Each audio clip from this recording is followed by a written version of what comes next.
Bismillahirrahmanirrahim. Assalamualaikum warahmatullahi wabarakatuh. Alhamdulillahirabbil alamin.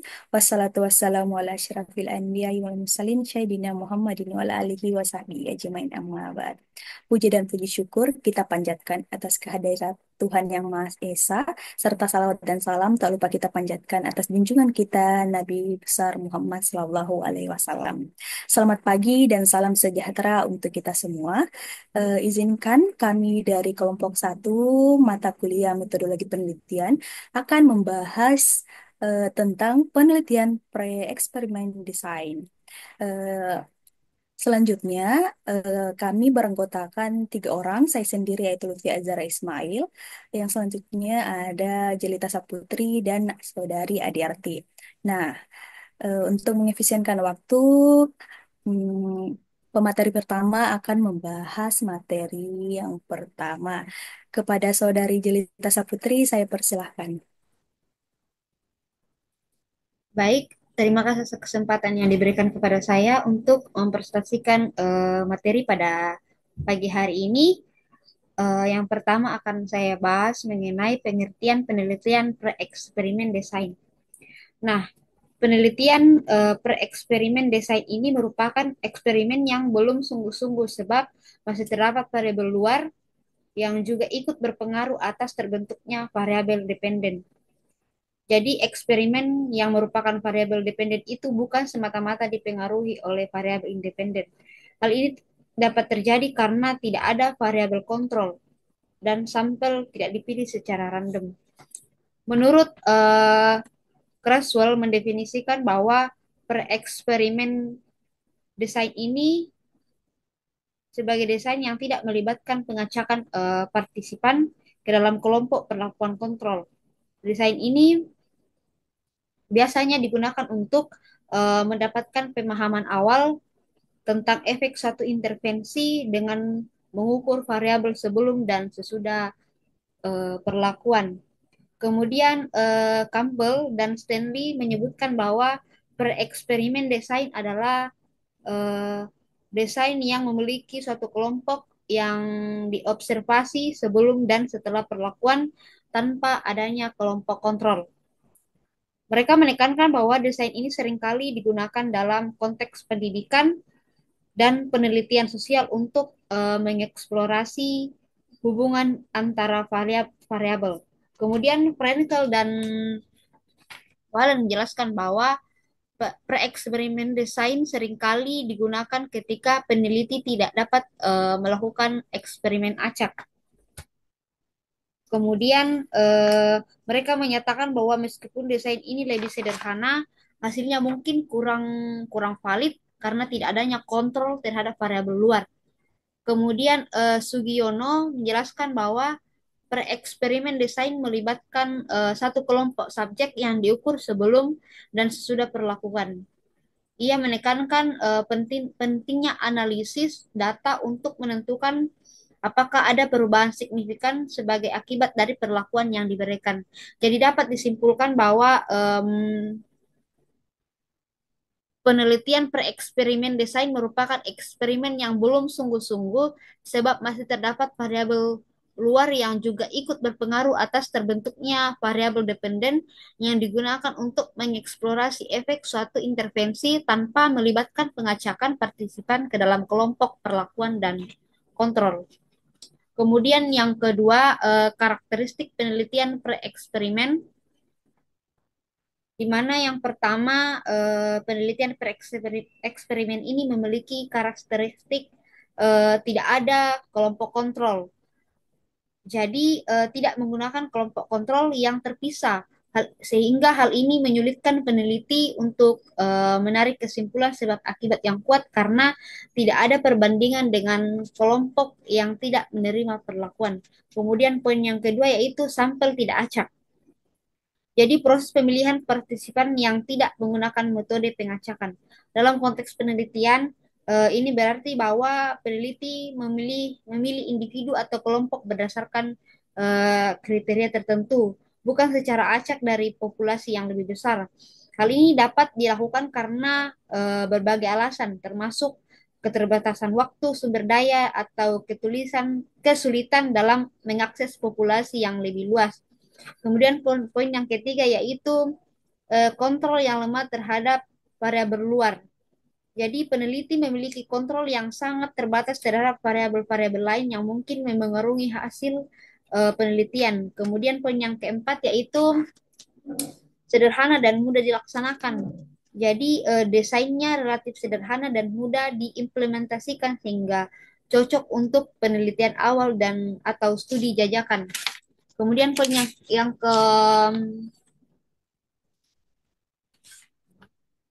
kelima yaitu tidak dapat mengontrol faktor eksternal. Eh,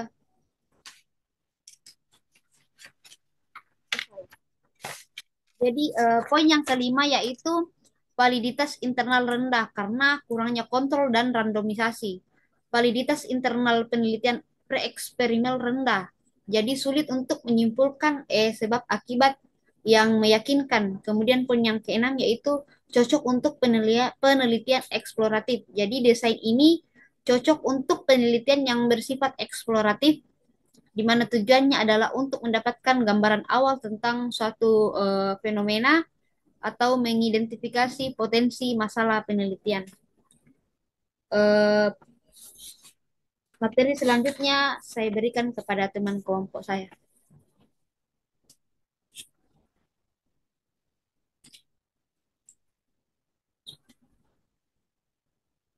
Baik, itulah tadi pemaparan dari Saudari Jelita Saputri. Selanjutnya, untuk materi selanjutnya saya persilahkan kepada Saudari Adiarti. Kepada Saudari, saya persilahkan. Baik, terima kasih atas kesempatan yang telah diberikan kepada saya. Saya akan membahas mengenai kelebihan dan kekurangan penelitian pre-eksperimen desain. Nah, adapun kelebihan penelitian pre-eksperimen desain itu poin pertama, sederhana dan mudah dilakukan. Pre-eksperimen itu umumnya lebih sederhana dan tidak memerlukan persiapan yang rumit dibandingkan dengan desain penelitian lainnya. Hal ini membuatnya lebih mudah dan cepat untuk dilaksanakan. Poin yang kedua, biayanya rendah. Karena kesederhanaannya yang tadi itu, desain pre-eksperimen biasanya tidak memerlukan sumber daya yang besar, sehingga biayanya relatif lebih rendah. Nah, poin yang terakhir cocok untuk penelitian awal atau percontohan. Nah, penelitian ini sangat berguna untuk penelitian eksplorasi awal yang sudah dijelaskan pada materi pertama untuk menguji kelayakan suatu perlakuan atau ide baru sebelum penelitian yang lebih ketat dilakukan. Nah, selanjutnya, saya akan membahas mengenai kekurangan penelitian pre-eksperimen desain. Yang pertama yaitu tidak ada kelompok kontrol. Nah, pre-eksperimen ini seringkali tidak melibatkan kelompok kontrol. Kelompok kontrol itu adalah kelompok yang tidak menerima perlakuan atau intervensi dalam penelitian. Tanpa kelompok kontrol, sulit untuk membandingkan hasil antara kelompok yang menerima perlakuan dengan kelompok yang tidak menerima perlakuan. Akibatnya, sulit untuk menyimpulkan apakah perlakuan tersebut benar-benar efektif atau tidak. Nah, poin yang kedua, tidak ada randomisasi. Dalam penelitian pre-eksperimen, kelompok subjek itu biasanya dipilih berdasarkan kemudahan dan kesediaan mereka. Hal ini dapat menyebabkan subjek yang dipilih tidak mewakili populasi secara keseluruhan dan menghasilkan bias dalam penelitian. Poin yang ketiga, tidak dapat mengontrol faktor eksternal. Nah, kelemahan utama dari pre-eksperimen desain ini adalah ketidakmampuannya untuk mengontrol faktor-faktor eksternal, variabel pengganggu yang dapat mempengaruhi hasil penelitian. Hal ini membuat sulit untuk memastikan bahwa perubahan yang terjadi pada variabel terikat benar-benar disebabkan oleh perlakuan yang diberikan.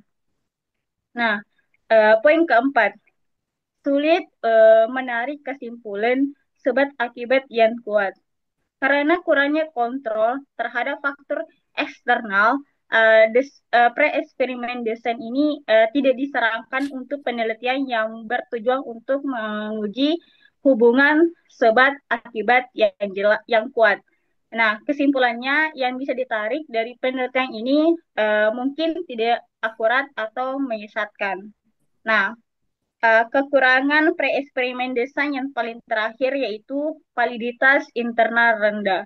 Nah, validitas internal rendah pada pre-eksperimen desain ini karena sulit untuk mengisolasi pengaruh perlakuan terhadap variabel terikat yang sudah dijelaskan tadi. Hal ini disebabkan oleh adanya faktor-faktor eksternal yang tidak terkontrol yang dapat mempengaruhi hasil penelitian.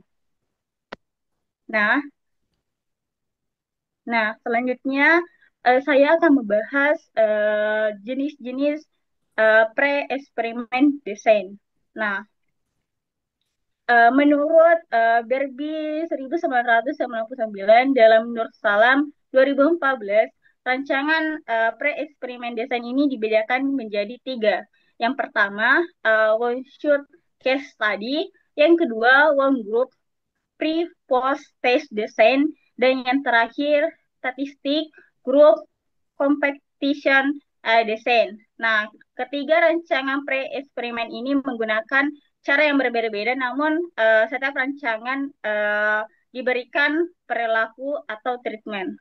Nah, yang saya akan bahas yang pertama, one shot case study. Nah, rancangan penelitian one-shot case study adalah dengan cara memberikan perlakuan treatment kemudian diobservasi untuk dilihat dampaknya atau pengaruhnya. Roma dan Tahir 2023 mengungkapkan bahwa rancangan ini hanya melibatkan satu kelompok atau kejadian pada periode waktu tertentu. Pada desain ini terdapat suatu kelompok yang diberikan treatment atau desain atau perlakuan dan selanjutnya diobservasi hasilnya. Treatment adalah sebagai variabel independen dan hasil adalah sebagai variabel dependen. Melalui pendekatan penelitian ini, peneliti hanya membandingkan atau menghubungkan antara nilai perlakuan dengan nilai post-test.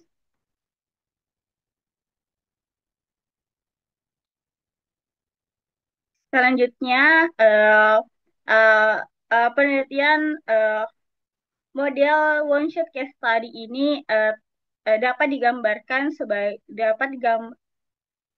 ada kerangka penelitiannya.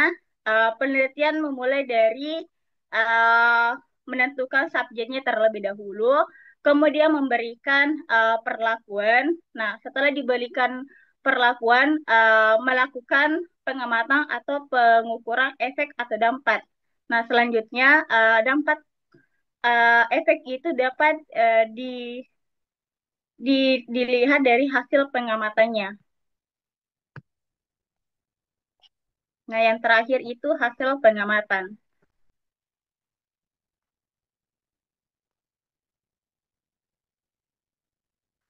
Oke, yang selanjutnya itu model one shot case study itu dapat digambarkan dalam desain XO. X itu artinya treatment yang diberikan variabel independen. Yang diartikan observasi variabel dependen. Nah, sekian dari pemaparan materi dari saya sebagai pemateri kedua. Selanjutnya saya berikan kepada pemateri selanjutnya. Oke, baik. Itulah tadi pemaparan dari pemateri pertama. Pemateri sebelumnya, maaf, mohon maaf. Selanjutnya, materi yang terakhir yang akan saya bawakan sendiri yaitu tentang yang kedua dari jenis desain pre-eksperimental design yaitu one group pre-test post-test design.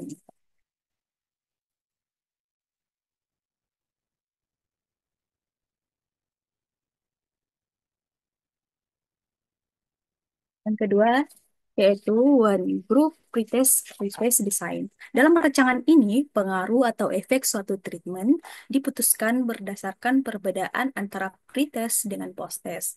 Nah, kalau pada desain one sheet case design tidak ada pretest, maka pada desain ini terdapat pretest sebelum diberikan perlakuan. Dengan demikian, hasil perlakuan dapat diketahui lebih akurat karena dapat membandingkan dengan keadaan sebelum diberikan perlakuan. Nah, desain one group pretest post-test desain ini disebut juga before after design. Pada desain ini di awal penelitian dilakukan pengukuran terhadap variabel terikat yang telah memiliki subjek. Setelah diberikan manipulasi atau perlakuan, dilakukan pengukuran kembali terhadap variabel terikat dengan alat ukur yang sama. Rancangan ini hanya satu kelompok saja yang diberikan pra dan pos uji. Nah, terlebih dahulu melakukan pengetesan awal, dilanjutkan pemberian perlakuan dan dilakukan post test.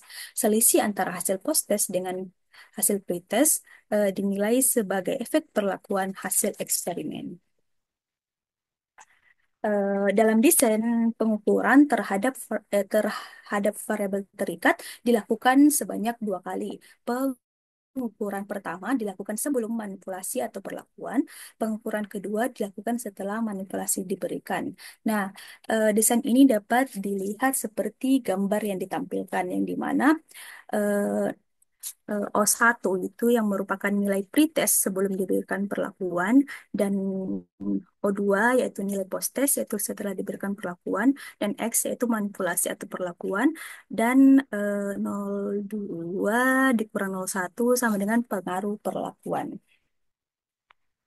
Nah, di sini eh, yang pertama, kita memulainya dari sini, selanjutnya menentukan subjek penelitian. Setelah menentukan subjek penelitian, kita melakukan pretest yang dimana melakukan pengamatan atau pengukuran sebelum diberikan perlakuan. Setelah melakukan pengamatan, kita selanjutnya memberikan perlakuan. Nah, yaitu disebut juga dengan post test, yaitu setelah melakukan post test kita melakukan pengamatan atau pengukuran setara perlakuan. Nah, setelah melakukan pengukuran dan pengamatan, hasilnya atau pengukuran dibandingkan sebelum dan sesudah pengujian.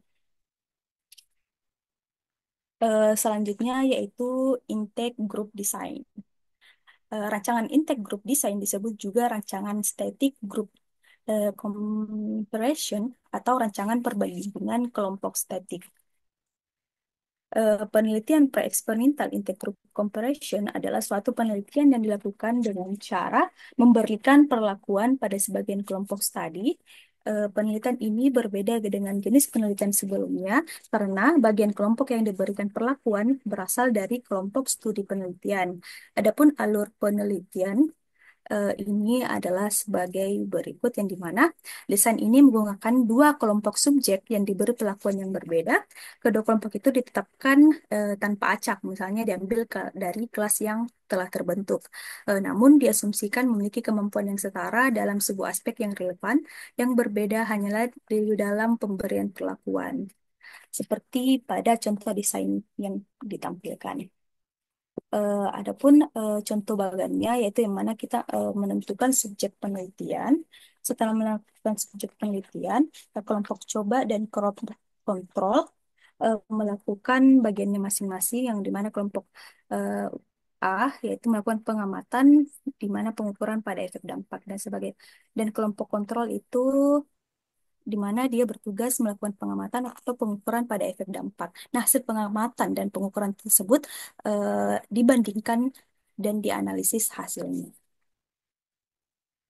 Nah, kelebihan dari jenis-jenis pre-eksperimen desain tersebut, yaitu yang pertama kelebihannya adalah praktis. Desain ini lebih mudah dan lebih murah untuk dilakukan karena tidak memerlukan penugasan acak dan etis.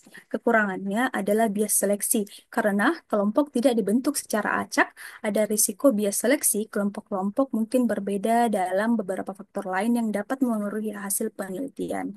Dan kurangnya kontrol, peneliti memiliki kontrol yang lebih sedikit terhadap variabel-variabel lain yang dapat memengaruhi hasil. Nah, seperti yang telah dikemukakan bahwa ketiga bentuk desain pre-eksperimental itu bisa ditetapkan untuk penelitian, akan tetapi banyaknya variabel-variabel luar yang masih berpengaruh dan sulit dikontrol sehingga validitas internal penelitian menjadi rendah. Nah, secara keseluruhan, ketiga desain ini kurang ideal untuk pengujian hipotesis yang ketat dan lebih cocok untuk studi eksplorasi awal atau pilot. Eh, jadi yang itulah tadi pemaparan dari kelompok kami yang bisa saya simpulkan, yaitu pre-eksperimental design merupakan jenis penelitian eksploratif yang digunakan untuk menguji pengaruh suatu intervensi dengan cara yang relatif sederhana tanpa pengacakan dan kelompok kontrol yang ketat. Terdapat beberapa jenis desainnya pre-eksperimen, yaitu one shot case study, one group pretest post-test, dan intake group design. Masing-masing memiliki kelebihan dan kemudahan pelaksanaan dan efisiensi biaya, namun juga memiliki keterbatasan, terutama dalam hal validitas internal dan risiko bias seleksi. Nah, demikian pemaparan dari kelompok kami. Kurang dan lebihnya mohon dimaafkan. Wabillahi taufiq wal hidayah. Wassalamualaikum warahmatullahi wabarakatuh.